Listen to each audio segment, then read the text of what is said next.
Hello everyone.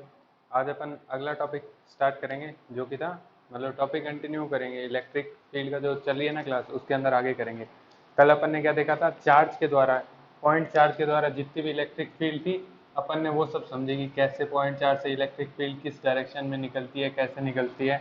आज अपन दूसरा element उठाते हैं। दूसरा एलिमेंट क्या होगा? दूसरा एलिमेंट का नाम है, अपन आज एक रिंग से शुरू करते हैं कि अगर आपको एक रिंग दी हो और उसकी एक्सिस के ऊपर कोई पॉइंट हो यहाँ से कुछ एक्स डिस्टेंस पे, तो यहाँ पे जो इलेक्ट्रिक फील्ड होगी वो कितनी होगी, आज अपन वो पढ़ते हैं। तो देखो, सबसे पहले कुछ एक्स डिस्टेंस पे है, एग्जांपल डाल दिया आज का भैया एक्स डिस्टेंस पे, और रिंग के ऊपर अपन ने नेट चार्ज कुछ क्यू मान लिया, और कुछ एक्स डिस्टेंस, और क्या क्या चाहिए होगा, दो ही चीज़ चाहिए होगी। अब ये अपनी हो गई इलेक्ट्रिक फील्ड। अब देखो, क्वेश्चन सॉल्व करके देखो, अगर नहीं हो सकता तो हिंट दूंगा, जिन्होंने कर रखा है वो क्वेश्चन सॉल्व कर लो, वीडियो पॉज करके क्वेश्चन सॉल्व कर लो। बाकी तरीका तो मैं बता ही देता हूँ। तो अब देखो क्या करेंगे अपन। अपन क्या करेंगे, डीई है सबसे पहले बेसिक बात, पॉजिटिव चार्ज है। इलेक्ट्रिक फील्ड इस पॉइंट पर कहाँ होगी ये बताओ।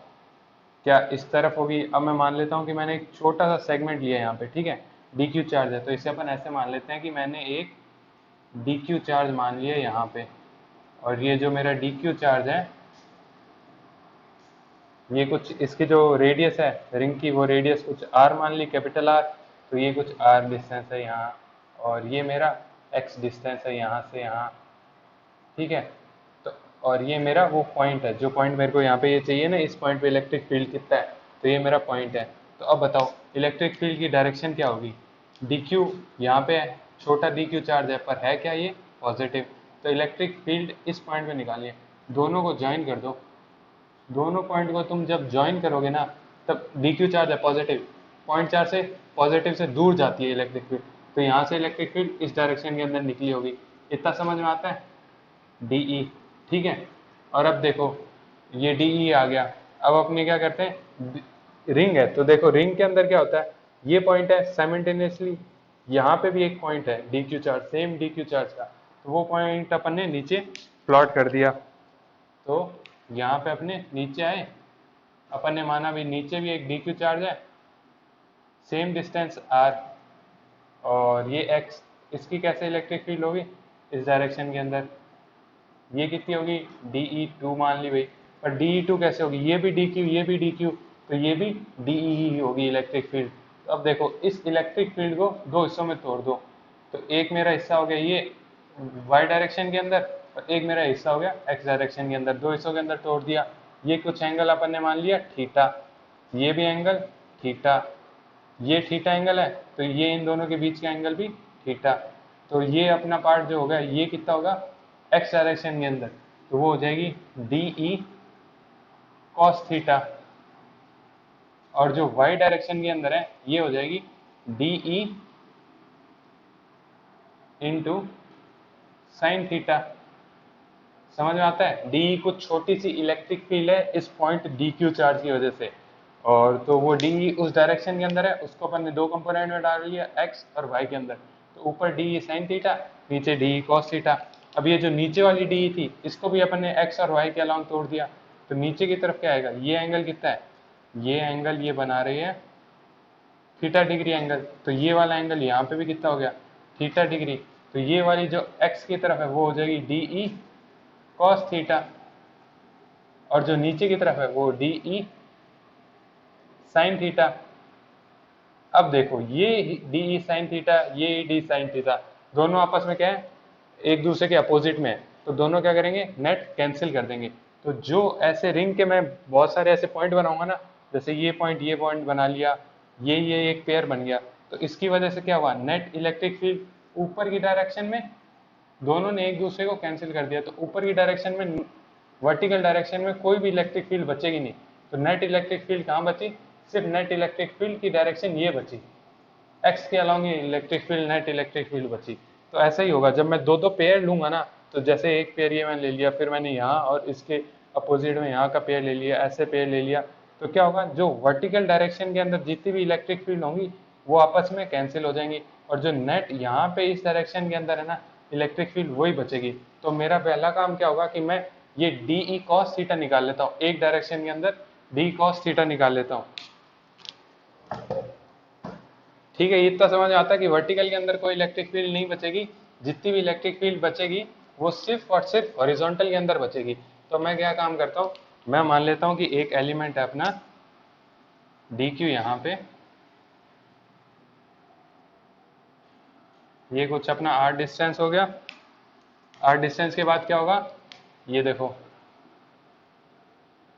ये अपना कुछ एक्स डिस्टेंस यहाँ से यहाँ तक इलेक्ट्रिक फील्ड, इसी को एक्सटेंड कर दिया, कितनी हुई डी ई इलेक्ट्रिक फील्ड, ये कितना एंगल थीटा डिग्री एंगल, ये यहाँ से थीटा, ये वाली कितनी इलेक्ट्रिक फील्ड होगी जो एक्स एक्सिस के अलोंग है, तो वो अपनी आ जाएगी डी ई कॉस थीटा। अपन को मेन यही निकालना है, ये एक पॉइंट के लिए निकाल लेंगे, फिर पूरे रूप के लिए इसे इंटीग्रेट कर देंगे। तो अपन का मेन काम है कि डी कॉस थीटा निकाल लो, जो कि इस डायरेक्शन के अंदर, वो निकालना अपना मेन काम है। इस पॉइंट चार्ज की वजह से जो होगा फिर पूरे लूप में इंटीग्रेट करवा लेंगे।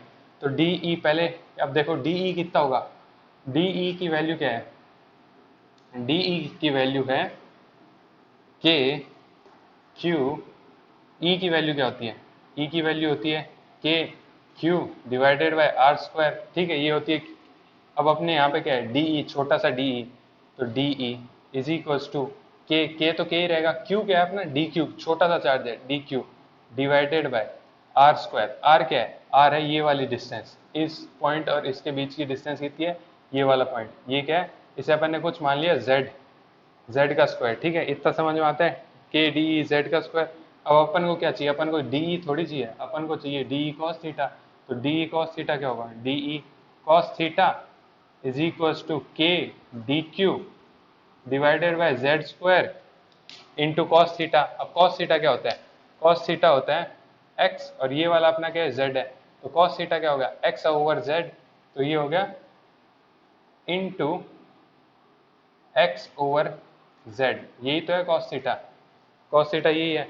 अब पूरे को इंटीग्रेट कर लो, इस वाली टर्म को इस वाली टर्म को, तो डी कॉस थीटा का इंटीग्रेशन, यानी कि आंसर जो अपन को रिक्वायर्ड है, आंसर इज इक्वल्स टू इसका इंटीग्रेशन, के अपना कांस्टेंट, जेड स्क्वायर अपना कांस्टेंट, जेड अपना कांस्टेंट, के एक्स अपना कांस्टेंट, जेड चेंज हो रहा है नहीं हो रहा, एक्स चेंज हो रहा है इस पॉइंट का नहीं हो रहा, चेंज क्या हो रहा है डी क्यू का इंटीग्रेशन बचा, तो क्या होगा के over Z square into x over Z, Z into Z, Z cube, Z into Z square, Z cube हो गया, into integration of D Q, integration of D Q, integration of D Q क्या है कि छोटे छोटे छोटे छोटे इस रिंग के ऊपर छोटे छोटे डी क्यू चार्ज मिला के नेट क्या होगा, नेट क्या है, नेट क्यू है, तो नेट अपना आंसर आ गया के x into Q divided by Z cube.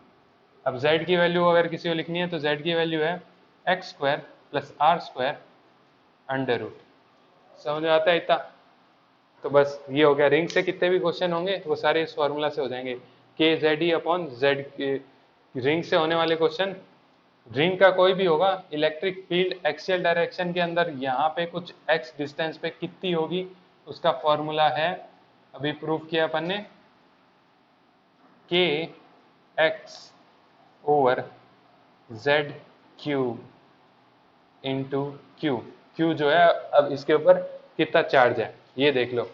अब देखो सिर्फ ये रिंग के लिए वैलिड नहीं है formula, E axial is equals to this. आप कोई भी है ना एक ऐसे सिस्टम ले लेना, जैसे कि इसे इरेज करता हूँ, लिखने की जरूरत नहीं है, नीचे सब नोट्स के अंदर मिल जाएगा, तो नोट्स वगैरह कॉपी करने पे रहने दो, ध्यान दो कि मैं कैसे समझा रहा हूँ वो चीज़ सीखो। तो देखो ये है, अब अगर मैंने कोई सिस्टम ले लिया कि भैया मैंने एक सिस्टम ले लिया क्यू क्यू क्यू और क्यू, एक स्क्वायर बनाया, स्क्वायर लिया मैंने और उसके सारे वर्टेक्स पे मैंने क्यू क्यू क्यू चार्ज लग दिया। तो अब क्या होगा, इसकी जो एक्सिस पे कुछ एक्स डिस्टेंस पे कोई भी एन साइडेड रेगुलर पॉलीगन ले लेना और हर वर्टेक्स पे सेम चार्ज रखना। तो इस एक्स डिस्टेंस पे जो इलेक्ट्रिक फील्ड इसी डायरेक्शन के अंदर होगी, ऊपर नीचे नहीं होगी, क्योंकि ये फिर से वो पेयर बनाएंगे, ऊपर नीचे का इफेक्ट काट देंगे और एक्सियल डायरेक्शन के अंदर ही बचेगी। तो वो जो इलेक्ट्रिक फील्ड बचेगी उसका फॉर्मूला ये होगा, के इंटू एक्स, जितना भी ये एक्स डिस्टेंस है, into Q total. Q total इस केस के अंदर क्यू टोटल कितना होगा, क्यू टोटल इस केस के अंदर हो जाएगा 4Q।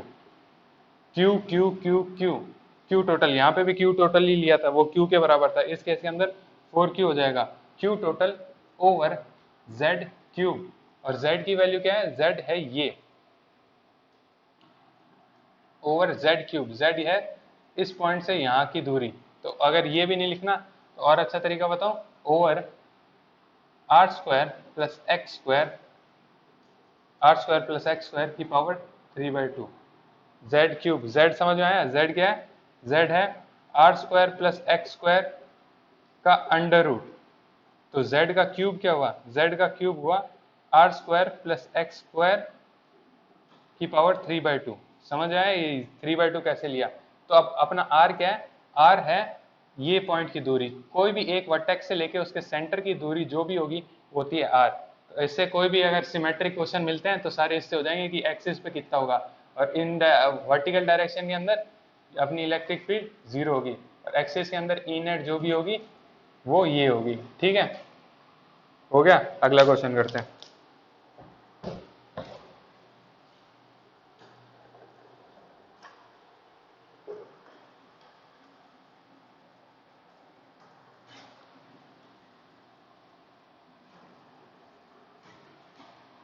डाउट वगैरह गूगल क्लासरूम वगैरह में पूछ लेना, जो भी पूछना हो तुम्हें। अब देखो अगला क्वेश्चन, अपन ने दो क्लियर कर लिए, ठीक है, पहला पॉइंट चार्ज और फिर अपना दूसरा था, कौन सा भी दूसरा क्लियर किया, वो था वो रिंग की वजह से। अब अपन तीसरा पॉइंट क्लियर करते हैं कि तीसरी जो एलिमेंट लेते हैं वो कौन सा होगा। तीसरा एलिमेंट हो गया अपना एक वायर। अब देखो वायर इनफाइनाइट भी हो सकता है, अपन बेसिक वायर लेके चलते हैं कि कुछ एक लेंथ का वायर है। तो अपन ने क्या किया कि कुछ एक वायर है, plus plus plus charge density है ये पूरा चार्ज इसके ऊपर फैला हुआ है, तो इसकी चार्ज डेंसिटी कुछ लैम्डा मान लो।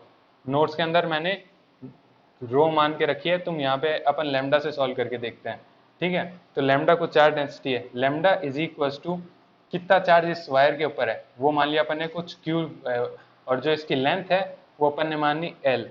तो ये होता है lambda is equal to q by l, कितना क्यू चार्ज इस वायर के ऊपर है डिवाइडेड बाय एल, तो इसे कहते हैं चार्ज डेंसिटी। तो ये कुछ ये हो गया। तो अब अपन ने क्या माना कि कुछ यहाँ से सेम वही कुछ x डिस्टेंस पे इलेक्ट्रिक फील्ड क्या होगी वो निकालना है। तो अपन ने माना कि कुछ एक ये वायर जो है कुछ एंगल सब्सटेंस कर रहा होगा, तो इसे अपन ने माना अल्फा एंगल मान लिया। ठीक है, ये लैम्डा हो गया, ये लैम्डा, और यहाँ पे अपन ने अल्फा एंगल मान लिया अल्फा, और ये अपना हो गया कुछ एंगल बीटा। पहले अपन अल्फा से सॉल्व करके देख लेते हैं कि कुछ अल्फा एंगल हो तब क्या होगा, ताकि तुम्हें थोड़ी आसानी हो जाएगी क्वेश्चन कैसे सॉल्व करने हैं। तो अपन क्या करते हैं, पहले इसे हटाते हैं। अपन मानते हैं कि ये वायर था, अपन ने इसके बॉटम मोस्ट से शुरू किया, और ये वायर जो है यहाँ पे कुछ अल्फा एंगल सब्सटेंड कर रहा है। ठीक है, अब बताओ इस पॉइंट पे इलेक्ट्रिक फील्ड की डायरेक्शन क्या क्या होगी। तो इलेक्ट्रिक फील्ड की एक डायरेक्शन ई एक्स के अंदर हो जाएगी, और एक डायरेक्शन ई वाई के अंदर हो गई। ठीक है, ई एक्स ई वाई के अंदर दो डायरेक्शन हो गई अपनी। अब अपन क्या करते हैं, अब अपन सॉल्व करके देखते हैं। सॉल्व करने के लिए क्या करेंगे, सबसे पहले अपन ने एक पॉइंट एलिमेंट ले लिया, इस अल्फा एंगल को एक बार के लिए हटा देते हैं। सबसे पहले अपन ने एक डी थीटा एंगल का एक सेगमेंट ले लिया। ठीक है, ये एंगल कितना है, ये है डी थीटा, यहाँ से कुछ थीटा डिग्री पे एक डी थीटा की ऐसे अपन ने ये चीज ले ली। ठीक है, तो अब देखो क्या होता है, ये डी थीटा एंगल हो गया। ठीक है, अब एक बेसिक चीज जो बहुत बार काम आएगी तुम्हारे, कि जब भी अगर अपन ऐसे वी शेप सेगमेंट जो भी ले लेते हैं, तो ये सर्कल का एक पार्ट है। ठीक है, सर्कल का एक पार्ट है, तो या फिर जब ये बहुत छोटा होता है डी थीटा, तब इसे अपन ये जो सर्कुलर कर्व है ना, इसे ऑलमोस्ट एक स्ट्रेट लाइन मान लेते हैं। तो ये स्ट्रेट लाइन हो गई। ठीक है, तो जो ये आर है ना, आर यानी कि ये डिस्टेंस जो है, ये जो डिस्टेंस आर है, तो इससे क्या होता है कि ये जो लेंथ है ना अपनी, ये जितनी भी लेंथ इन दो के बीच में है, ये लेंथ होती है आर डी थीटा, लेंथ हो जाती है ये याद रखना, आगे काम आएगा। जब ये बहुत छोटा होता है थीटा, तो इसके जो ये रेडियस है और ये जो अपना लेंथ है, ये लेंथ इक्वल टू होती है आर डी थीटा, ठीक है। तो ये चीज अपन इसके अंदर यूज करेंगे। तो अपन क्या मानते हैं कि सबसे पहले देखो, सबसे पहले अपन ने क्या किया, अपन ने मान लिया कि ये कुछ भी कितना लेंथ x मान लो, ये कुछ यहाँ से x दूरी पर है, तो x दूरी पर है, तो सबसे पहले ये कितना होगी, अपन को आर डी थीटा यूज करने के लिए अपन को ये x है, तो ये r पता होना चाहिए। कैसे पता करेंगे, तो ये r की वैल्यू क्या होगी, x bye cos theta, x bye cos theta, ये डिस्टेंस कितना होगा, तो अगर ये कुछ x है तो ये x बाय कॉस थीटा हो गया। अब अपन इस पार्ट को थोड़ा मैग्नीफाई कर लेते हैं, ये पार्ट कुछ ऐसा दिखेगा अगर अपन इसे मैग्नीफाई कर लेंगे तो ये यहाँ और ये यहाँ, ठीक है, और ये यहाँ, और ये जो लेंथ है ये कुछ ऐसे, जो अभी मैंने बताया ना, ये डी थीटा एंगल अपना, और ये वाली कितनी है, एक्स बाय कॉस थीटा, ठीक है, एक्स बाय कॉस थीटा, ये भी एक्स बाय कॉस थीटा, यहाँ से यहाँ तक एक्स बाय कॉस थीटा, तो ये कितना हो गया, ये हो गया आर डी थीटा, आर अपना ये, तो r x by cos theta into d theta, ये अपनी लेंथ हो गई।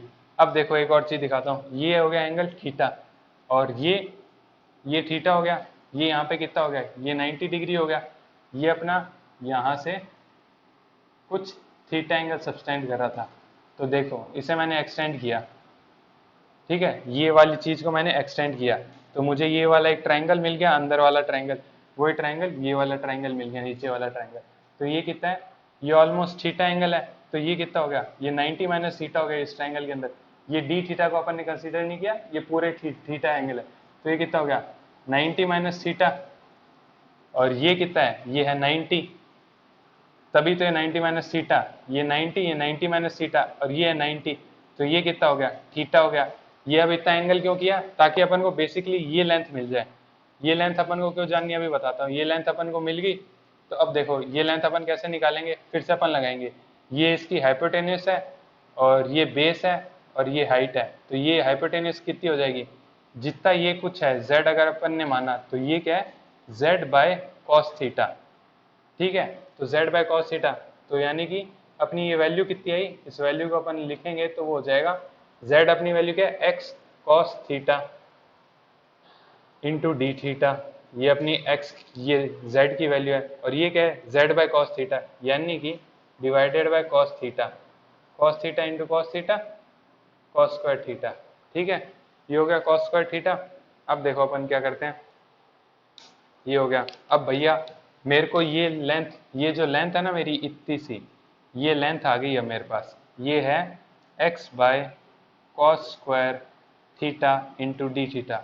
अब ये लेंथ चाहिए ही क्यों थी, लेंथ इसलिए चाहिए थी कि ये कुछ माना अपन ने डी ई, जो ये भी हर क्वेश्चन के अंदर अपन को ऐसे ही करना है कि डी ई पता करो, फिर उसके कंपोनेंट दोनों डायरेक्शन के अंदर तोड़ो, ये अपन को सॉल्व करना है। तो अपन अब क्या करेंगे, डी ई पता करना है। डी ई के लिए क्या होता है, ई के फॉर्मूला के अंदर के क्यू, क्यू अपन को चाहिए, तो क्यू अपन को चाहिए, अपन को पता है कि इसका एल्फ, ये लेमडा क्या है, लेमडा यानी कि चार्ज डेंसिटी अपन को पता है, चार्ज डेंसिटी यानी कि कितने, अगर अपन को लेंथ मिल जाए Q is equal to lambda into L, अपन कर सकते हैं, इसी को किया। तो अगर अपन को L मिल जाए, इस छोटी सी L मिल जाए, तो अपन यहाँ पे कितना DQ चार्ज है वो पता कर सकते हैं। तो अपन को ये DQ चार्ज पता करना था, इसीलिए अपन ने ये निकाला कि भैया मेरे को ये लेंथ निकल जाए। अब DQ मेरा कितना आ जाएगा, DQ is equal to x cos theta cos square theta into d theta into ये जो लेंथ मेरी है, length into lambda, length into lambda, यहाँ पे कितना छोटा सा चार्ज है DQ, वो मेरे को मिल गया। तो ये था पूरा कैलकुलेशन करने का मकसद था कि अपन को ये DQ चार्ज मिल जाए, फिर अपन आगे सॉल्व कर सके। तो ये DQ करना था, ठीक है। तो अब अपन देख क्या करेंगे, अब अपन इसे थोड़ा इरेज कर देता हूँ। यहाँ तक समझ आ रहा है, नहीं आ रहा दोबारा रिवाइंड करके देख लो, पता चल जाएगा कैसे क्या क्या किया, ठीक है। तो अब देखो, और ये अपन ने यहाँ से इरेज कर दिया। अब अपने पास DQ है, अपन को चाहिए था यहाँ पे कुछ DE ये है, और ये कितना एंगल है थीटा, तो ये एंगल कितना होगा, ये भी एंगल थीटा। तो अब देखो डी ई एक्स डायरेक्शन के अंदर कितनी होगी, एक्स डायरेक्शन के अंदर ये डी ई कॉस थीटा, जो भी अपनी डी ई आ जाएगी इंटू अपन अगर कॉस थीटा कर देंगे तो अपने को एक्स डायरेक्शन के अंदर कितनी इलेक्ट्रिक फील्ड है वो मिल जाएगा। तो अपनी डी ई की वैल्यू क्या है, डी ई की वैल्यू निकाल लेते हैं, d E is equal to k d q divided by x square. X square क्या है, ये वाली चीज, ये वाली चीज। एक्स से कंफ्यूज हो रहे हो तो इसे अपन कुछ भी मान लो भैया, गामा स्क्वायर कह लो। और गामा क्या है, गामा है डिस्टेंस, इस पॉइंट से लेके यहाँ तक की जो डिस्टेंस है, डी क्यू चार से लेके क्यू के बीच की जो डिस्टेंस है वो है गामा स्क्वायर। तो अब गामा स्क्वायर की वैल्यू क्या है एक्चुअली, गामा स्क्वायर की वैल्यू है, गामा स्क्वायर की वैल्यू क्या होगी, जो एक्स कॉस थीटा है उसका स्क्वायर है, वही तो गामा स्क्वायर है, एक्स कॉस थीटा ही तो है ये लेंथ, तो इसका स्क्वायर है। तो अब डी क्यू की वैल्यू इंटू कॉस थीटा, अब अपन क्या करेंगे, डी क्यू की वैल्यू पुट कर देंगे, तो ये आ जाएगा के into D Q. D Q की वैल्यू कितनी है, यहाँ से मैंने डी क्यू की वैल्यू प्लेस की, x cos square theta into d theta into alpha lambda into cos theta, ठीक है। ये डी क्यू की वैल्यू है और ये होल डिवाइडेड बाय, पूरा divided by x divided by cos square theta, cos theta का होल स्क्वायर, ठीक है। तो अब देखो कॉस स्क्वायर थीटा से कॉस स्क्वायर थीटा से कॉस स्क्वायर थीटा कट गया, ये मैंने कॉस स्क्वायर लिखा तो कॉस स्क्वायर थीटा से कॉस स्क्वायर थीटा कट गया, एक्स स्क्वायर से एक एक्स कट गया, एक नीचे एक्स बच गया। तो ये क्या हो जाएगी वैल्यू, ये हो जाएगा के over x D theta into lambda into cos theta. तो मेरी एक्स डायरेक्शन के अंदर कितनी इलेक्ट्रिक फील्ड होगी, वो होगी ये डी ई, जो मेरी डी ई होगी, डी ई एक्स डायरेक्शन के अंदर। तो मैं क्या करूँगा, डी ई एक्स डायरेक्शन के अंदर इंटीग्रेट कर दूंगा। तो इसका इंटीग्रेशन, एक्स कांस्टेंट, के कांस्टेंट, लैम्डा कांस्टेंट, तो जो कांस्टेंट है उन्हें अलग कर लो, के लैम्डा एक्स कांस्टेंट। और अब अपना मेरा क्या बचा, मेरा बचा integration of cos theta into d theta. समझ में आता है इतना।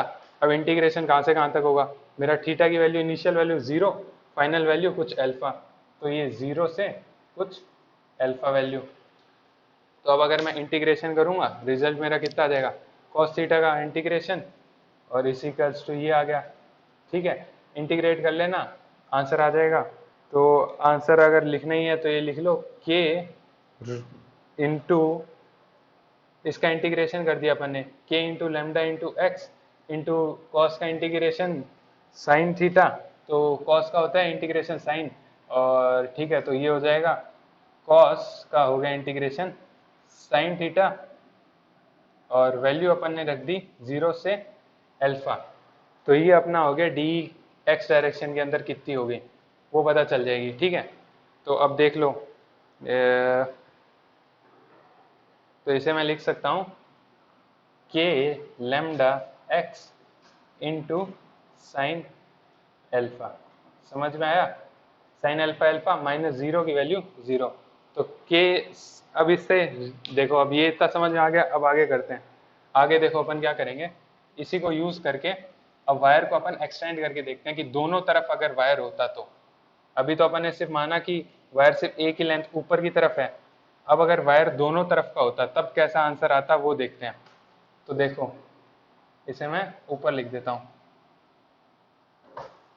डी ई एक्स डायरेक्शन के अंदर अपना कितना आया, डी ई एक्स डायरेक्शन के अंदर अपना आया k lambda x over into sine alpha, where alpha is the angle, ये वाला एंगल है, ये एक्स डायरेक्शन के अंदर आया। तो यानी कि अगर मेरा वायर ऊपर होता या नीचे होता उससे कोई वेरी फर्क नहीं पड़ता, डायरेक्शन इसकी हमेशा एक्स के अंदर ही रही, पॉजिटिव ही आई वैल्यू, तो यानी कि डायरेक्शन हमेशा यही रहेगी। तो अब मैं क्या करूँगा, मैंने सेम वायर, एक कुछ और वायर नीचे की तरफ मान लिया मैंने, ठीक है। और अब मैंने कहा कि कुछ मेरा वायर है और इसने, अब ये वायर, नीचे वाला वायर कितना एंगल सब्सटेंड कर रहा है, बीटा एंगल सब्सटेंड कर रहा है। तो इसको अपन ने मान लिया कि ऊपर वाला वायर और नीचे वाला, दो वायर मान लिया। तो डी एक्स वन की वैल्यू तो ये हो गई अपनी। अब डी एक्स टू की वैल्यू क्या हो जाएगी, के lambda x x distance into sine beta, sign beta हो जाएगी ये वैल्यू इधर वाली, दोनों की डायरेक्शन सेम है तो इलेक्ट्रिक फील्ड नेट क्या होगी, नेट इलेक्ट्रिक फील्ड ऐड हो जाएगी। तो d E final is equals to k lambda x common sine alpha plus sine beta. अब देखो इसके इंटरेस्टिंग रिजल्ट क्या होंगे, इसके इंटरेस्टिंग रिजल्ट होते हैं कि अगर आपको एक इन्फानाइट वायर दे दिया कि वो इन्फिनिटी से शुरू होता है और माइनस इन्फिनिटी की तरफ जाता है, तो अब अगर ये इन्फानाइट वायर है तो यहाँ पे डी ई कितना होगा, डी ई की वैल्यू क्या होगी, इन्फानाइट है तो एंगल ये जो है ये 90 डिग्री है इन्फिनिटी के लिए। अगर अगर मेरा ये एंगल मान लो कुछ एंगल ये है, अब मैं इस एंगल को मैं बढ़ाते बढ़ाते इस वाली चीज को, यही तो है मेरा अल्फा, तो अगर मैं अल्फा की वैल्यू पाई बाई टू यानी कि 90 डिग्री कर दूं तभी इन्फिनिटी पे मिलेगा, तो पाई बाई टू करने पे क्या होगा, ये वैल्यू अपनी हो जाएगी 1 और नीचे वाला भी पाई बाई टू, तो ये वैल्यू भी हो गई 1। तो आंसर कितना आ गया, 2k लैम्डा ओवर x। अब देखो तुम लोग कहोगे कि भैया ने ये सॉल्व करके नहीं दिखाया कि ये डी एक्स टू की वजह से साइन बीटा भी उसी डायरेक्शन के अंदर होगा, तो एक काम करो खुद से सॉल्व करना और सेम तरीका यूज करना, मैं तो बस तुम्हारा टाइम बचा रहा हूँ इसीलिए मैंने ये जल्दी से लिख दिया है। बाकी अगर तुम खुद से सॉल्व करोगे ना तो कॉन्सेप्ट देखो यही है, इस वायर की वजह से इलेक्ट्रिक फील्ड डायरेक्शन ये थी, तो मैंने क्या किया वायर को उल्टा कर दिया, तब भी इलेक्ट्रिक फील्ड की डायरेक्शन यही है, क्योंकि इलेक्ट्रिक फील्ड की डायरेक्शन उस पर डिपेंड ही नहीं करती कि मेरा अल्फा एंगल मतलब वायर ऊपर सीधा है या नीचे है, क्योंकि वो हमेशा ऐसे होगा, साइन अल्फा है। अगर मैं नीचे भी करूंगा ना तो तुम ट्राई करके देखना कि नीचे करने पे कैसी वैल्यू आती है, ये तो मैंने लिख दिया, तुम ट्राई करके देखो। तो रिजल्ट ये है कि अगर कोई इनफाइनाइट वायर दिया हो तो उसके अंदर डी ई की वैल्यू जो होती है 2k लैम्डा ओवर एक्स होती है, ठीक है।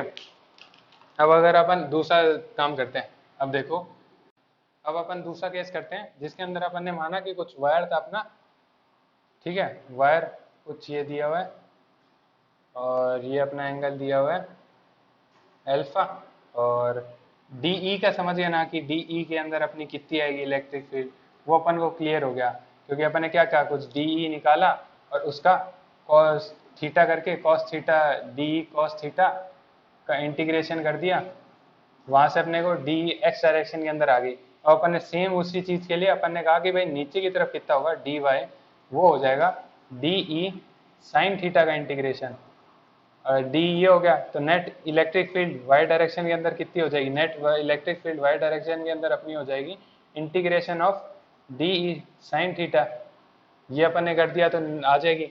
अब देखो डी का फॉर्मूला क्या है, ठीक है, तो अब अपन ने क्या कहा कि भैया कुछ एक लेंथ का वायर मान लो, ठीक है, वायर ये ये ठीक है, ये dot dot dot dot dot dot dot और ये अपना एंगल कुछ अल्फा हो गया, ये वायर हो गया। और अब अपन इस डायरेक्शन के अंदर अपन ने माना कि कुछ डी वाई इसने इलेक्ट्रिक फील्ड बनाई होगी, वो डी वाई कितनी है, डी ई इलेक्ट्रिक फील्ड का साइन थीटा का इंटीग्रेशन, वो डी साइन थीटा, ठीक है। तो अपन डी ई की वैल्यू क्या है, डी ई की वैल्यू है के, एक सेकेंड, तो जो डी ई की वैल्यू है वो है के लैम्डा इंटू एक्स इंटू के लैम्डा इंटू डी थीटा, ये है डी की वैल्यू। तो अब अपन को क्या करना है, डी ई साइन थीटा, तो के lambda x into sine theta into d theta, ठीक है।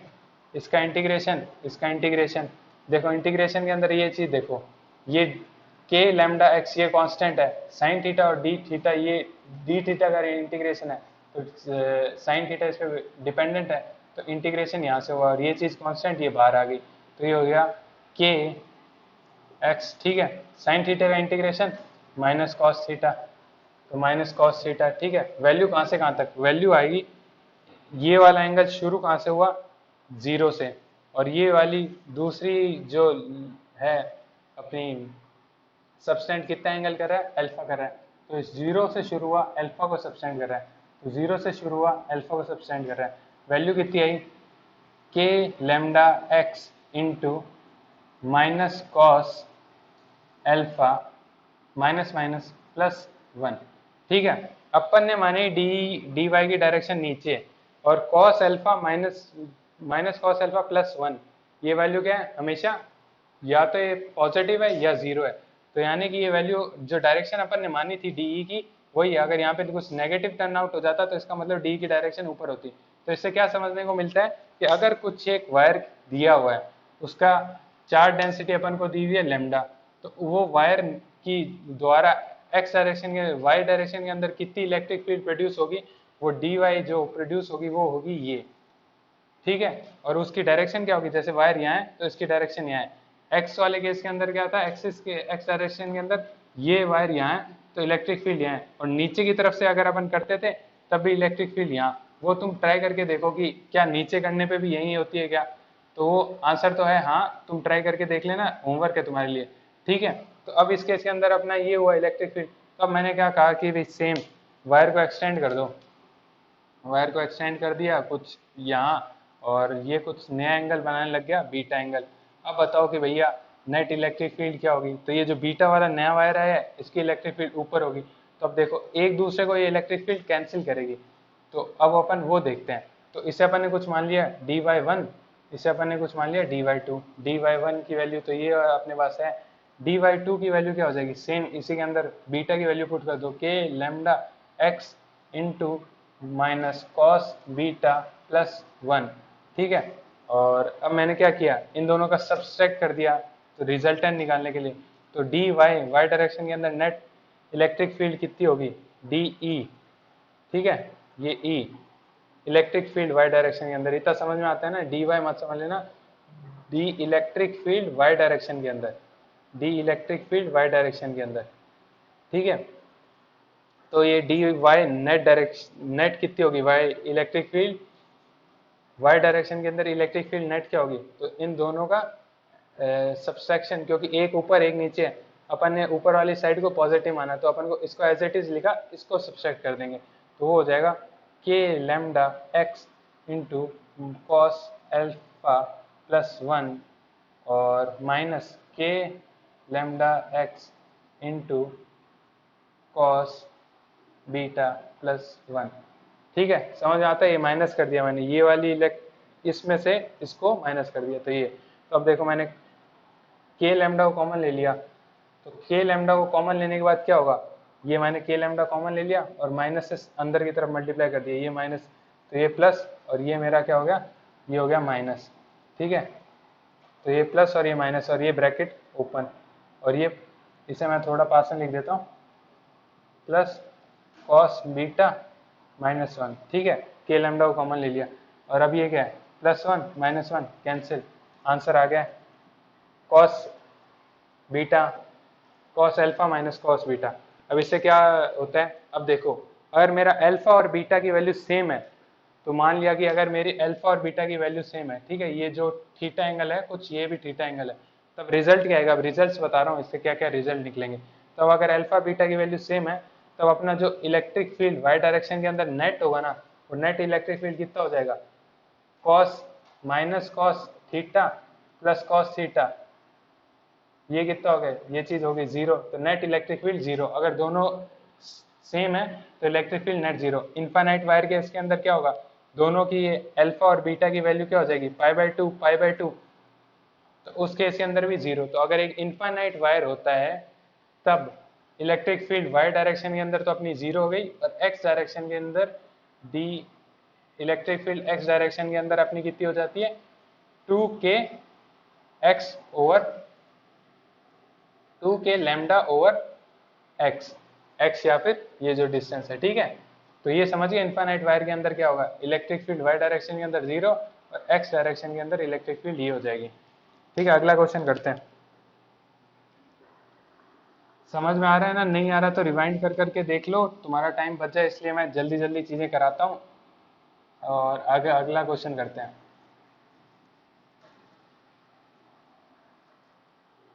अब अगला क्वेश्चन क्या है, अगला क्वेश्चन है, मान लो कि एक इनफाइनाइट शीट है, तो ऐसी कुछ एक इनफाइनाइट शीट है, तो मैं इनफाइनाइट शीट की वजह से क्या होगा, ठीक है, 4 नंबर डाल लेते हैं।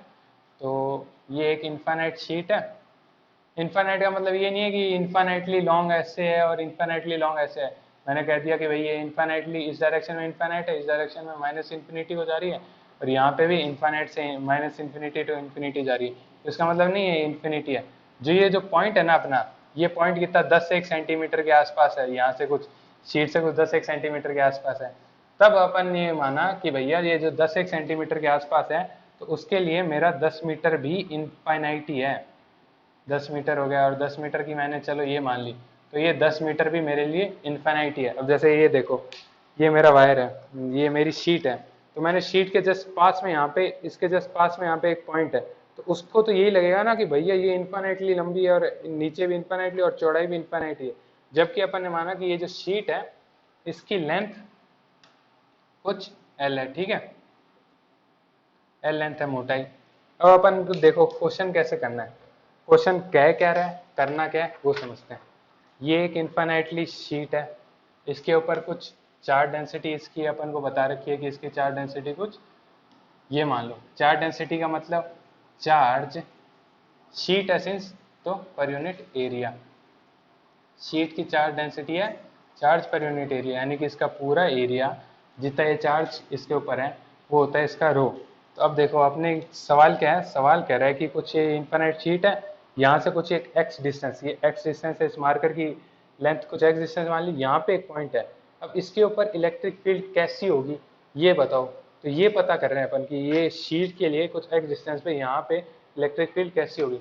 तो वो कुछ यहाँ पे ये कुछ डिस्टेंस है और ये है।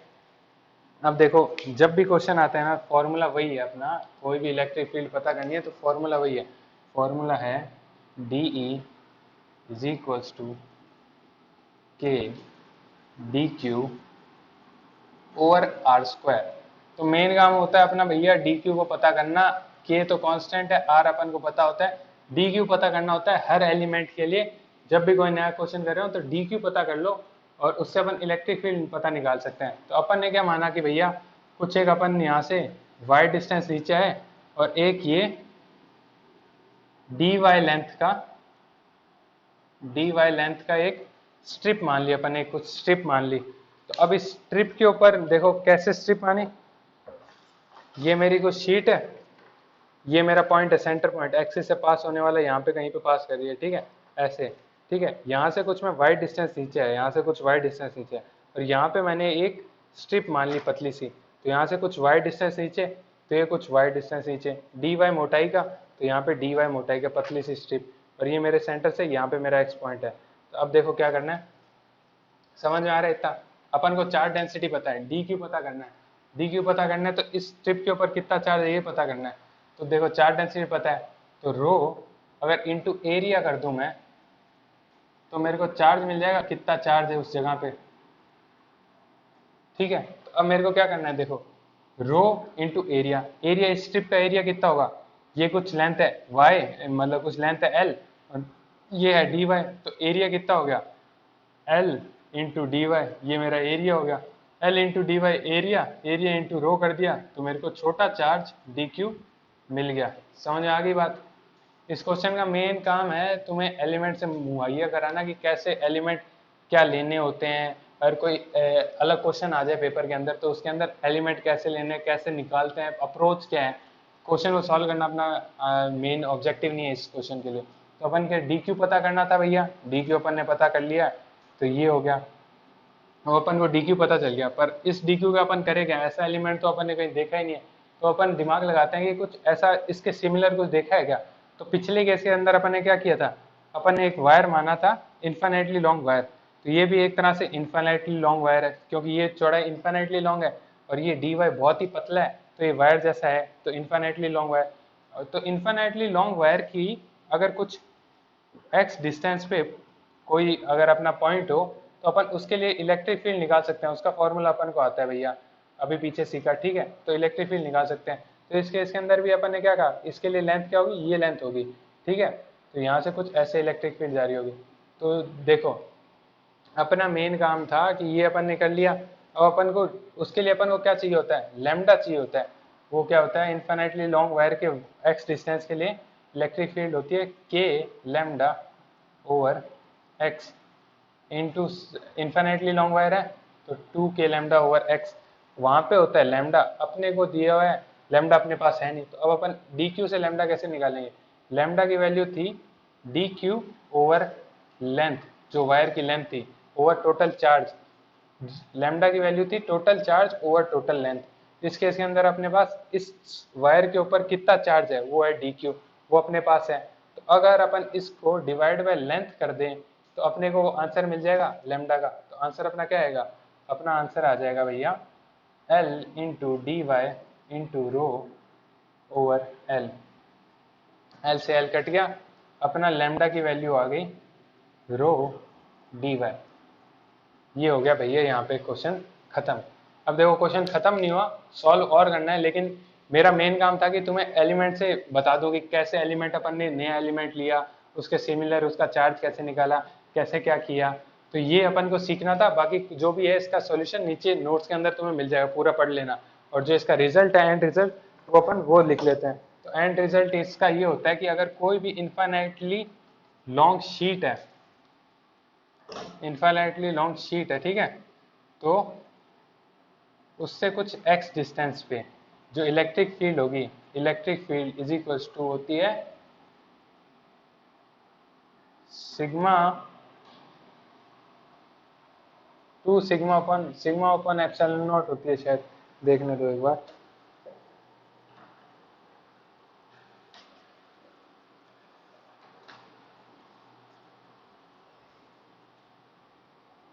हाँ तो सॉरी, ये होती है इलेक्ट्रिक फील्ड होती है अपनी, जो भी इसकी चार्ज डेंसिटी है rho divided by twice epsilon naught. ये एप्सिलॉन नॉट है, ठीक है, कांस्टेंट होता है। ये तो पूरी चीज कांस्टेंट है। अब देखो, अब पूरी चीज कांस्टेंट, यानी कि electric field infinite wire infinite sheet की वजह से क्या हो गई, कांस्टेंट हो गई। ये कांस्टेंट है। देखो ये इससे क्या पता चल रहा है, बाकी इलेक्ट्रिक फील्ड कैसी थी, बाकी इलेक्ट्रिक फील्ड जैसे थी उनका आर पे डिपेंडेंसी था कि जैसे जैसे आगे बढ़ रहा था तो वो कुछ ऐसी थी कि इनिशियल बड़ी बड़ी, फिर पास में छोटी छोटी हो रही थी। ये जो केस है ना, इसके केस के अंदर क्या है कि ये अपन एक शीट मान ली, तो इससे 1D के अंदर देखते हैं, तो ये शीट मान ली, शीट की वन फेस होगी साइड की तरफ, तो यहाँ से कांस्टेंट जो एम्पलीट्यूड है ना, मैग्नीट्यूड की इलेक्ट्रिक फील्ड निकल रही है, ठीक है। ये समझो तुम, ये समझ पा रहे हो, ठीक है। और ये भी समझ लेना कि जो ये 10 है, 10 मीटर है, तो ये जो x है ना, ये अपना 10 सेंटीमीटर के आसपास ही है। अगर ये x की वैल्यू कुछ 100 किलोमीटर के आसपास होगी, मतलब ये कुछ भी 110 मीटर के आसपास भी होगी ना, तब ये पूरा एजम्पशन गलत हो जाएगा, और जो इलेक्ट्रिक फील्ड होगी ना, ये ऐसे कांस्टेंट नहीं आएंगी। तो इनफाइनाइट, अगर क्वेश्चन वाला कहता है कि भैया इनफाइनाइट वायर की वजह से ये हमेशा कांस्टेंट होती है, तो थोड़ा सतर्कता से चेक करना कि कैसे वो बता रहे हैं, ठीक है। अगर उसने कह ही दिया कि इनफाइनाइट है, तब तो मान लेना कि कांस्टेंट ही होगी। ज्यादातर केस के अंदर ये है, पर अगर कभी किसी को ट्रिक क्वेश्चन बनना होगा ना, जेई वगैरह नीट वगैरह कहीं पे भी अगर ऑलवेज टर्म करके कोई भी क्वेश्चन के अंदर कह रहे हैं ना, तो ऑलवेज वाला क्वेश्चन या तो छोड़ देना, या तुम्हें पूरा पता हो तभी सॉल्व करना। तो ठीक है, बस आज के लिए इतना ही है। कल अपन क्या करेंगे, कल की क्लास से अपन ये पोटेंशियल वगैरह के बारे में सीखेंगे कि पोटेंशियल एनर्जी कितनी होती है। अगर मैं दो चार्ज पार्टिकल को ले आता हूँ, दो चार्ज पार्टिकल हैं, उनके बीच में कितनी पोटेंशियल एनर्जी होगी, क्यू चार्ज है, Q2 चार्ज है, ये सब पूरी पोटेंशियल एनर्जी का शुरू करेंगे कल से। तो ठीक है, और इसका आंसर कुछ होता है KQ/R। KQ1 Q2/R होती है पोटेंशियल एनर्जी। ठीक है, धन्यवाद, मिलते हैं कल की क्लास में।